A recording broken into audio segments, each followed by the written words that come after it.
जय श्री कृष्णा, राधे राधे। कैसे हैं आप लोग? होप आप लोग बहुत अच्छे होंगे। आज के ब्लॉग में कुछ नया कुछ इंटरेस्टिंग देख रहे हो आप लोग। अभी आप लोग देख सकते हैं कि मैं कर रही हूँ पूजा।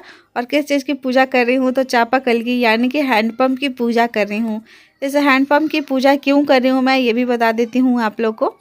जब किसी की डिलीवरी होती है तो डिलीवरी के बाद लगभग 11 दिन या फिर 21 दिन या फिर सवा महीने के बाद हैंडपंप की, यानी कि चापाकल की पूजा कराई जाती है। मीन्स एक तरह से लोहे की पूजा कराई जाती है। और जब तक पूजा नहीं किए रहते हैं ना, तब तक चापाकल चलाना अलाउ नहीं होता है। जब पूजा कर लेंगे, मतलब आज सवा महीना हो चुका है मेरे डिलीवरी को, बेबी को सवा महीना हो चुके हैं। तो अब मैं हैंडपम्प की पूजा कर दी, तो अब मैं चापाकल चला के खुद से पानी ले सकती हूँ। ये चापाकल सिर्फ आप लोगों को गांव में ही देखने को मिलेगा, शहर में तो ये सब चीज़ें देखने को मिलती भी नहीं है। मैं अपने ससुराल में लखनऊ में रहती हूँ, वहाँ पे मुझे कहीं भी चापाकल हैंडपम्प दिखता ही नहीं है। लेकिन हमारे गांव में, मेरे मायके में तो हर एक घर में होता है चापाकल। और पूजा मैंने कर दिया है, तो आज के बाद मतलब मैं अपने से चापाकल चला के पानी ले सकती हूँ। वैसे तो आजकल सब कोई नल से ही पानी लेता है, हमारे घर में ही सब कोई नल से ही पानी लेता है। लेकिन अभी भी पुराना हमारा चापाकल है, तो उसको भी निकलवाया नहीं गया है, रखा गया है। कभी कभार पानी लेने का काम आता है। पीने का पानी हम लोग चापाकल से ही लेते हैं। तो बस आज हमारी पूजा हो चुकी है। भगवान से मैंने प्रार्थना कर दिया कि भगवान अभी तक सब अच्छा रखे हैं, अपना आशीर्वाद बनाए रखिएगा। और थैंक यू सो मच इतनी प्यारी सी क्यूट सी बेबी देने के लिए। सुबह से नहा धो के चापाकल की पूजा करने के बाद मैंने सोचा कि चलो अब खाना खा लेती हूँ। बट हमारी बेटी को पहले से ही भूख लग गई है।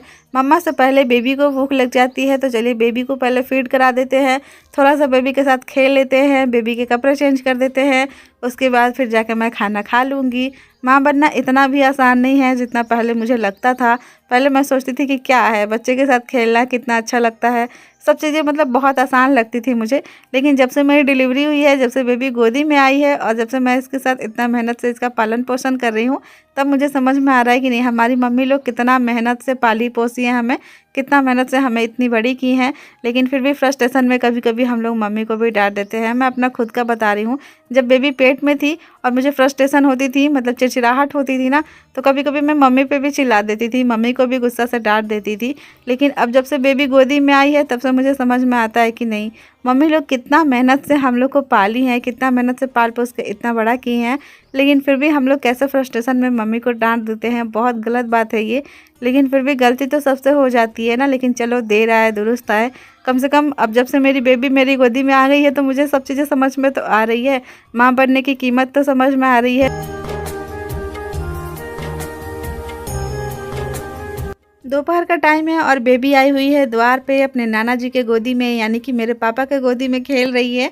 ये सबके लिए बहुत बड़ा सौभाग्य है, खुशनसीबी है। और बेबी के लिए भी बहुत बड़ा सौभाग्य और खुशनसीबी है कि बेबी सबके गोदी में खेल रही है। अपने नानी घर पे है, तो नाना नानी की, परनाना परनानी की, मामा की, मौसी की, मामी की, सबका प्यार पा रही है। और बेबी बहुत मन्नतों से आई है ना, बहुत इंतज़ार करवाई तब जाके आई है। तो सबके लिए अनमोल है। सब लोग इसको बहुत ज़्यादा प्यार करते हैं, मतलब ज़रूरत से ज़्यादा सब लोग इसको लाड प्यार करते हैं। भगवान करे ऐसे ही प्यार बना रहे सबका।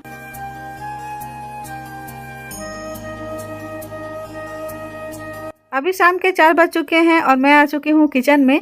एक इंटरेस्टिंग बात बताऊँ मैं आप लोग को, जब से मेरी डिलीवरी हुई है तब से मैं पहली बार किचन में आई हूँ आज, वो भी सवा महीने हो जाने के बाद। और आज मैं बनाने वाली हूँ अपना फेवरेट मैगी नूडल्स। इसके लिए मैंने बहुत सारी सब्जियों को काट लिया है। घर में जितनी भी सब्जियाँ अवेलेबल थी, सब सब्जियों को मैंने काट लिया है, क्योंकि मैं हमेशा वेज मैगी बनाती हूँ, सिंपल सा मैगी नहीं बनाती। मैगी जब भी बनाती हूँ बहुत सारी सब्जियाँ डालती हूँ उसमें, ताकि हेल्दी हो जाए। क्योंकि मैगी वगैरह तो अनहेल्दी होता है ना, तो उसको हेल्दी करने के लिए कुछ ना कुछ तो डालना ही पड़ेगा। वैसे मुझे पता है आप लोग बोलोगे कि रवीना अभी बेबी को फीड कराना है, तो अनहेल्दी चीज़ें मत खाया करो, मैगी वगैरह मत खाया करो। बट कभी कभार तो चलता है ना, बहुत मन कर रहा था, वो भी प्रेगनेंसी के जब से, मतलब सॉरी प्रेगनेंसी नहीं, डिलीवरी के बाद पहली बार आज मैगी बना रही हूँ, पहली बार आज मैगी खाने वाली हूँ। तो प्लीज़ आप लोग आज भर तो माफ़ कर देना। आज मैगी नहीं, ईपी नूडल मसाला बना रही हूँ। ईपी मैजिक मसाला अंकित लेके आ गया है, तो मैंने सोचा चलो यही बना देती हूँ। वैसे मैगी मुझे ज़्यादा पसंद है, अगर ईपी भी आ जाता है तो कभी कभी बना ही लेती हूँ मैं। शायद अंकित को ईपी ज़्यादा पसंद है, तो इसलिए वो यही लेके आ गया, तो मैंने सोचा चलो ठीक है, आज उसके पसंद का ही बना लेते हैं। और एक इंटरेस्टिंग बात आप लोग को बताऊँ, मैं जब से मैं प्रेग्नेंट थी ना, मेरे इतने नखरे हो गए थे खाने पीने में, मतलब कोई भी चीज़ें मुझे अच्छी ही नहीं लगती थी। कोई भी मसालेदार चीज़, ऑयली चीज़ें मुझे बिल्कुल नहीं पसंद थी, बिल्कुल भी नहीं। मतलब मैं ठीक से खा ही नहीं पाती थी। इस वजह से मुझे लगता था कि मेरी बेबी का जो वेट है वो कम ना हो जाए। और 8 मंथ का जब अल्ट्रासाउंड कराई थी तो बेबी का वेट कम भी था, लेकिन भगवान की दया से बेबी का वेट सही हुआ डिलीवरी के टाइम पे। और एक चीज़ मुझे प्रेगनेंसी के टाइम पे भी पसंद थी, वो है मैगी। अदरवाइज और कोई भी चीज़ मुझे पसंद नहीं थी। जो मेरी फेवरेट चीज़ें हुआ करती थी खाने पीने की, वो चीज़ भी मैं बिल्कुल भी नहीं खा पाती थी। लेकिन एक मैगी ही था जो प्रेगनेंसी टाइम पे भी मुझे पसंद था, तो मैं कभी कभी मैगी बना के भी खा लिया करती थी। वैसे और सब चीज़ों में इतना नखरा हो गया था, इतना नखरा हो गया था कि मुझे खुद लगता था कि क्यों मतलब इतना नखरा हो गया है। मैंने मैगी निकाल लिया है प्लेट कटोरी में। आ जाओ आप लोग भी खाने के लिए, अच्छा लग रहा है ना देख के। तो ये रहा मेरी मम्मी के लिए मैगी। मम्मी को मैगी बहुत ज़्यादा पसंद है, तो मैगी को मम्मी को पहले मैगी देते हैं। मम्मी खा के बताइए कैसा बना है। भाभी उधर से कह रही है बहुत ख़राब, भाभी मैगी खाती ही नहीं है। कैसा बना है मम्मी? नमक ठीक है? एकदम अच्छा है। अच्छा बनल बा मम्मी? कैसा बना है चांदनी? अच्छा। और ये सब जो फैला हुआ है इधर, ये सब चांदनी का ही कारनामा है।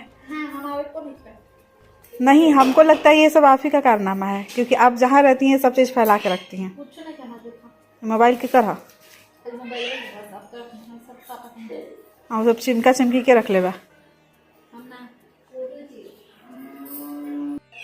तब अंकित कैसन बनल बा, खा के बताबो।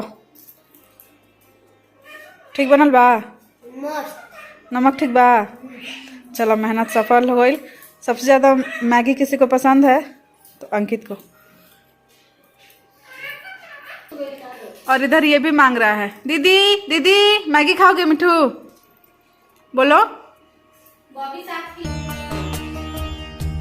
शाम के 6 बज चुके हैं और पापा बाज़ार से बहुत सारी सब्जियां ले आए हैं। ये मटर जो आप लोग देख रहे हो, ये बाज़ार से ख़रीदा के नहीं आया है, ये हमारे खेत का मटर है। जो आप लोग खेत में मटर देखते थे ना, वही वाली। और ये जो झोला में आप लोग सब्ज़ी देख रहे हो, ये सब बाज़ार से ख़रीद के लाए हैं पापा।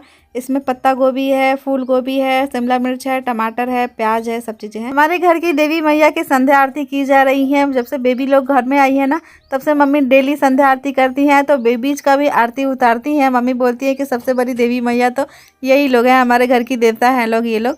और आज खाने में क्या क्या बन रहा है चलो मैं आप लोग को बताती हूँ। तो यहाँ पे देखिए बहुत सारे लाल लाल टमाटर आए हुए हैं। अभी टमाटर का सीज़न चल रहा है।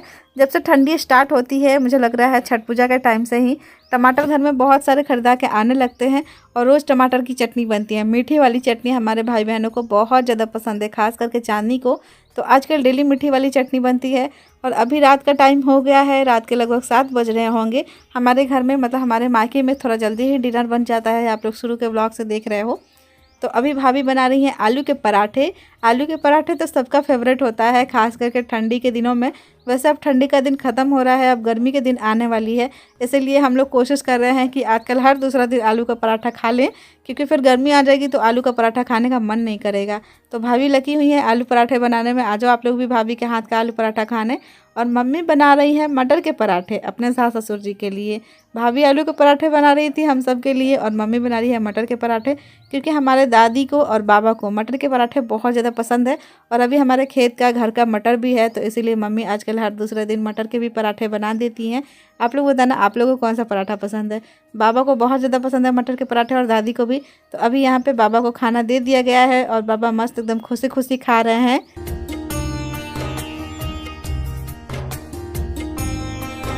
अपने दोनों भाइयों के साथ मैं आ चुकी हूँ अपने रूम में। अंकित और चंदन दोनों को मैंने भिड़ाया बिछौना ठीक कराने के लिए, अपना बेड बिस्तर झाड़ने के लिए। लेकिन ये दोनों इतना बदमाश है ना कि कोई भी काम करते हैं ना तो शराफत से नहीं कर सकते हैं। इन लोग का लड़ाई झगड़ा जरूर होता है। ये दोनों आपस में बहुत प्रेम भी करते हैं और बहुत ज़्यादा झगड़ा लड़ाई भी करते हैं, क्योंकि घर के दोनों छोटे मेंबर हैं इसलिए। तो दोनों लड़ते झगड़ते मेरा बेड सही करवा रहे हैं। मौका ही नहीं लगता है मुझे बेड सही करने का। जब से बेबी हुई है मैं बेबी के साथ इतना बिजी हो गई हूँ कि मतलब कुछ समझ में नहीं आता है कि कब कौन सा काम करूँ। जब मौका लगता है तो सोचती हूँ चलो कर लो।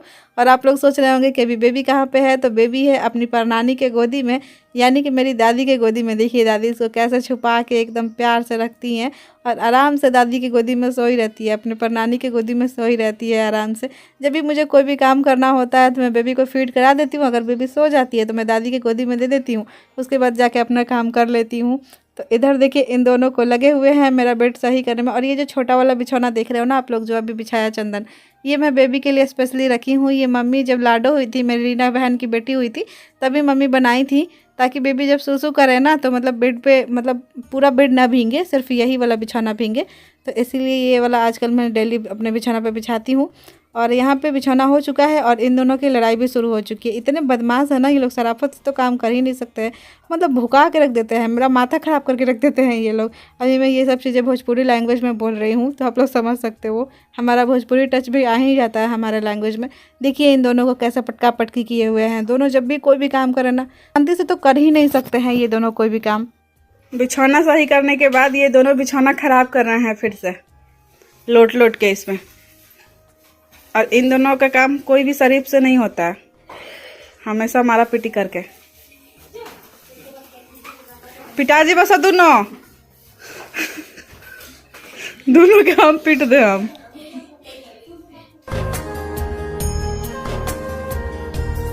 अपना बेड बिस्तर तो सही करा लिया मैंने अपने भाइयों से, चंदन और अंकित से, लेकिन फिर मुझे याद आया कि अरे मुझे मच्छरदानी भी लगानी है। तो अभी मैं मम्मी से मच्छरदानी मांग के लाई हूँ। मम्मी नया नया मच्छरदानी ला के दी हैं और मैं चांदनी और अंकित दोनों को भिड़ाई हूँ मच्छरदानी लगाने के लिए। देखते हैं कि ये लोग लगा पाते हैं कि नहीं, क्योंकि मुझे नहीं लग रहा है कि इन लोग से लग पाएगा, लेकिन फिर भी दोनों लगे हुए हैं। और आजकल ये हो रहा है ना, इतने सारे मच्छर आ गए हैं ना, आजकल के मौसम में बहुत मच्छर आते हैं, इतने सारे मच्छर आ गए हैं। चलो मुझे काट लेते हैं मच्छर, कोई फ़र्क नहीं पड़ता है, लेकिन बेबी को बहुत सारे मच्छर काट दे रहे हैं। उसके फेस पे पूरा लाल लाल दाना हो गया है, जो कि अगर आप लोग भी देखोगे ना बहुत दया आएगी। कभी तो इतनी छोटी है, न्यूबॉर्न बेबी है, सिर्फ 1 मंथ की है, इतने सारे मच्छर काट दिए हैं इसके गाल पे। डेली रात में हम लोग लिक्विड मैक्सो जलाकर सोते हैं, लेकिन उससे ज़्यादा असर होता नहीं है, मच्छर भागते नहीं है। लिक्विड मैक्सो जलाने के बाद भी बहुत सारे मच्छर रहते हैं। मुझे लगता है खिड़की दरवाज़ा खुला रहता है ना, इस वजह से भी ज़्यादा मच्छर आते हैं। इसीलिए मैंने और मम्मी ने सोचा कि सबसे बेस्ट ऑप्शन है कि मच्छरदानी लगा के सो। बेबी को बहुत सारे मच्छर काट दिए हैं, उसके गाल पे लाल लाल पूरा दाना दाना हो गया है, देख के बहुत दया आती है। तो इसीलिए मैंने चांदनी को और अंकित को भिड़ाया था मच्छरदानी लगाने के लिए, लेकिन उन दोनों से लगा नहीं, तो फिर चंदन को आना पड़ा और फाइनली चंदन ने लगा दिया है मच्छरदानी। और अभी चंदन आलू पराठा खा रहा है, तो मुझे भी टेस्ट करवा रहा है कि दीदी लो तुम भी खा कर देखो। आज का हमारा दिन कुछ इस तरह से ही गुजरा। मैं डेली सोचती हूँ कि प्रॉपर ब्लॉग बनाऊंगी, बट हो ही नहीं पा रहा है। बेबी के साथ मैं चीज़ें मैनेज नहीं कर पा रही हूँ। होप कि आप लोग समझते होंगे चीज़ों को कि बेबी के साथ इतना सब कुछ मैनेज करना आसान नहीं है। आज का ये जो ब्लॉग है अब मैं यहीं पे एंड करती हूँ। मिलेंगे फिर नेक्स्ट ब्लॉग में, तब तक के लिए बाय बाय, टेक केयर, अपना ख्याल रखिए। जय हिंद, जय भारत, जय श्री कृष्ण।